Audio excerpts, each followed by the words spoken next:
매일 성경 묵상을 돕는 해설 가이드입니다. 안녕하세요. 묵상 코치입니다. 함께 읽고 나눌 말씀은 야고보서 4장 1절에서 12절까지 말씀입니다. 1절에서 3절에 읽겠습니다.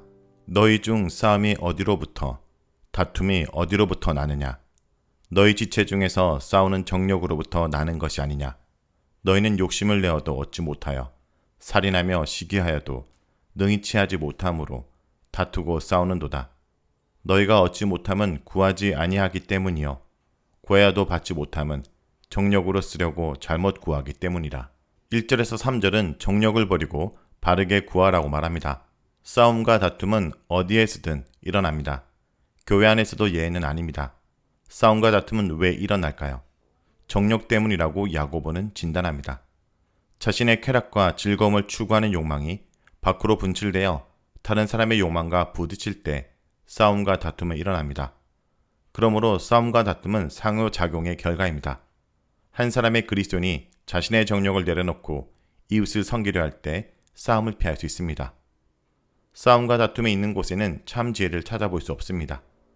야고보는 위로부터 난 지혜는 화평하다라고 했고 화평으로 심어 의의 열매를 거둔다라고 했습니다. 많은 욕심을 내려놓을 때 화평을 이룰 수 있습니다. 인간관계에서도 그렇고 개인의 내면 세계에서도 그렇습니다. 정욕은 여러 싸움과 다툼의 원인이 됩니다. 싸움과 다툼이 있을 때 하나님께로부터 오는 지혜를 가진 사람은 평화의 중재자가 되어야 합니다. 평화를 심어야 합니다. 그럴 때 의의 열매를 거두게 될 것입니다. 우리는 정욕을 버리고 화평을 도모하고 있는지 살펴보기 바랍니다. 2절에서 야고보는 욕심을 낸다고 인간이 바라는 것을 반드시 얻을 수 있는 것이 아님을 지적합니다. 욕심이 좌절될 때 사람은 살인도 서슴지 않습니다. 그처럼 인간의 욕심은 무섭고 잔인합니다. 야고보의 수신자들이 속한 공동체에서 실제로 욕심에 의한 살인이 일어났을 것 같지는 않습니다. 야고보는 욕심의 극단적 결과로서 살인을 가상적으로 언급하는 것 같습니다. 욕심을 품으면 시기하게 됩니다. 그러나 시기도 바라는 것을 얻는 방법이 아닙니다. 도리어 다툼과 싸움을 일으킬 뿐입니다. 그렇다면 바라는 것을 얻을 수 있는 방법은 무엇일까요? 싸움과 다툼을 버리고 야고보는 기도하라고 권면합니다. 기도는 과연 바라는 것을 얻게 되는 능력일까요? 야고보는 그렇다라고 확신합니다. 너희가 얻지 못하는 이유는 다른 데 있는 것이 아니라 구하지 않기 때문이라고 말합니다. 다른 변명을 할 수도 있을 것입니다. 얻지 못하는 이유를 여러 가지 조건이나 한계를 나열하며 내놓을 수도 있을 것입니다. 그러나 야고보는 아주 단순하게, 분명하게 진단합니다. 너희가 얻지 못하면 다른 무엇보다 구하지 않기 때문입니다. 성도는 기도라는 천국 창고 여는 열쇠를 사용해야 합니다. 구하면 반드시 얻는다는 사실을 야고보는 전혀 의심하지 않습니다. 오늘 우리는 기도의 능력을 어느 정도 신뢰하고 있습니까? 원하는 것을 어린아이가 부모에게 구하듯 하나님께 구하고 있습니까? 야고보의 말씀에 동의한다면 싸우고 다투며 시기할 힘과 시간을 하나님 앞에 나아가 구하는 데 사용해야 합니다. 야고보의 수신자들 가운데 구했어도 믿지 못했다라고 반문하는 사람도 있을 것입니다. 야고보는 이를 염두에 두고 구하여도 받지 못하는 이유를 깨우칩니다. 구하여도 받지 못하는 것은 정욕으로 쓰려고 잘못 구하기 때문이라는 것입니다. 기도는 정욕을 채우는 도구가 될 수 없습니다. 사람은 하나님을 속일 수 없습니다. 하나님은 정욕을 위해 마음껏 쓰라고 바라는 대로 주시는 분이 아닙니다. 그러므로 기도하는 자는 구하는 대로 얻기 위해 기도의 동기를 점검해야 합니다. 왜, 무엇을 위해 구해야 하는가요? 기도의 자리로 나아갈 때 하나님이 구하는 대로 주셔야 될 합당한 이유를 갖고 나아가는가요? 진정 나의 정욕과 쾌락을 위해 써버리기 위해 구하는 것은 아닌가요? 오늘 나의 기도 내용과 동기는 하나님 나라와 의를 구하는 것인지 점검해 보기 바랍니다. 4절에서 10절에 읽겠습니다. 가늠한 여인들아, 세상과 벗된 것이 하나님과 원수됨을 알지 못하느냐? 그런즉 누구든지 세상과 벗이 되고자 하는 자는 스스로 하나님과 원수되는 것이니라. 너희는 하나님이 우리 속에 거하게 하신 성령이 시기하기까지 사모한다 하신 말씀을 헛된 줄로 생각하느냐? 그러나 더욱 큰 은혜를 주시나니 그러므로 일러스되 하나님이 교만한 자를 물리치시고 겸손한 자에게 은혜를 주신다 하였느니라. 그런즉 너희는 하나님께 복종할지어다. 마귀를 대적하라 그리하면 너희를 피하리라. 하나님을 가까이 하라. 그리하면 너희를 가까이 하시리라. 죄인들아 손을 깨끗이 하라. 두 마음을 품은 자들아 마음을 성결하게 하라. 슬퍼하며 애통하며 울지어다. 너희 웃음을 애통으로 너희 즐거움을 근심으로 바꿀지어다. 주 앞에서 낮추어라. 그리하면 주께서 너희를 높이시리라. 4절에서 5절은 세상 벗대는 것의 어리석음을 말합니다. 4절은 가늠한 여인들아 라고 시작합니다. 야고보의 독자 중 실제로 가늠한 사람이 있었으며 야고보는 그들을 직접적으로 언급하고 있는 것일까요? 그런 것 같지는 않습니다. 구약은 하나님과 그의 백성 관계를 결혼 관계로 묘사했습니다.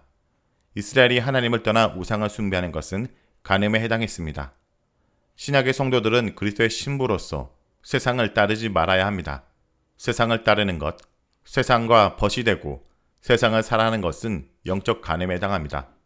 세상은 때로 매혹적으로 보일 수 있습니다. 따라서 세상을 따라 살아가면 물질적인 풍요와 쾌락이 보장되고 행복한 삶을 살 수 있을 것이라고 착각합니다. 그래서 어떤 사람은 세상과 벗이 되기 위해 적극적으로 원합니다. 하지만 이것은 매우 어리석은 것입니다. 스스로 하나님과 원수되는 것이기 때문입니다. 구약에서 하나님은 질투하는 하나님으로 묘사됩니다. 야고보는 5절에서 하나님이 우리 속에 거하게 하신다라는 성령이 시기하기까지 사모한다는 말씀을 상기시킵니다. 그런 하나님을 떠나 세상과 벗대는 것은 하나님에 대한 명백한 배반입니다. 6절에서 7절은 겸손히 하나님께 복종하라입니다. 야고보는 하나님은 은혜 주시는 하나님이라고 말합니다. 하나님의 은혜를 받을 사람은 교만해서는 안 됩니다. 왜냐하면 하나님은 교만한 사람을 물리치시기 때문입니다. 교만함이 하나님의 은혜를 받는 비결입니다. 이러한 진리를 야고보는 잠언 3장 34절 인용하여 강조합니다. 이어 야고보는 하나님께 복종하라고 명령합니다. 겸손할 때 하나님께 복종하게 됩니다. 하나님께 복종하는 것은 앞의 문맥을 고려해 볼 때 세상의 법됨을 버리고 하나님께 사랑과 충성을 드리는 것입니다. 하나님께 복종하려면 마귀를 대적해야 됩니다. 마귀는 하나님을 대적하며 성도를 세상으로 향하도록 유혹합니다. 마귀를 대적할 때 마귀는 성도를 피합니다. 7절에서 10절은 하나님을 가까이 할 것을 말합니다.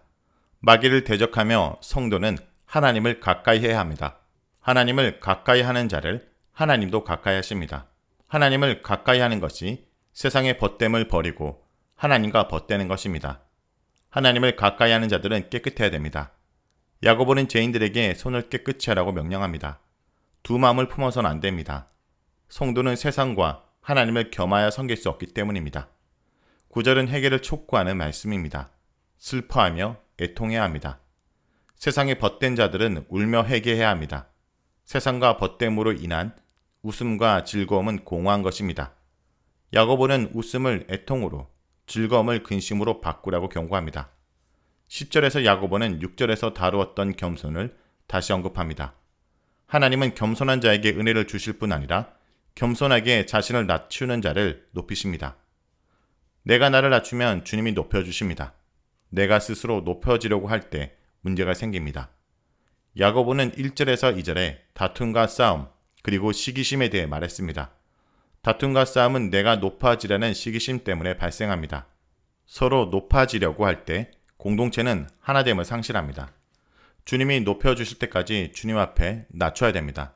주께서 높여주시면 모든 사람에게 은혜가 되고 하나님께 영광이 됩니다. 11절에서 12절 읽겠습니다. 형제들아 서로 비방하지 말라. 형제를 비방하는 자나 형제를 판단하는 자는 곧 율법을 비방하고 율법을 판단하는 것이라. 내가 만일 율법을 판단하면 율법의 준행자가 아니요 재판관이로다.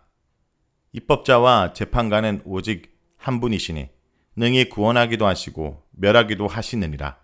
너는 누구이기에 이웃을 판단하느냐.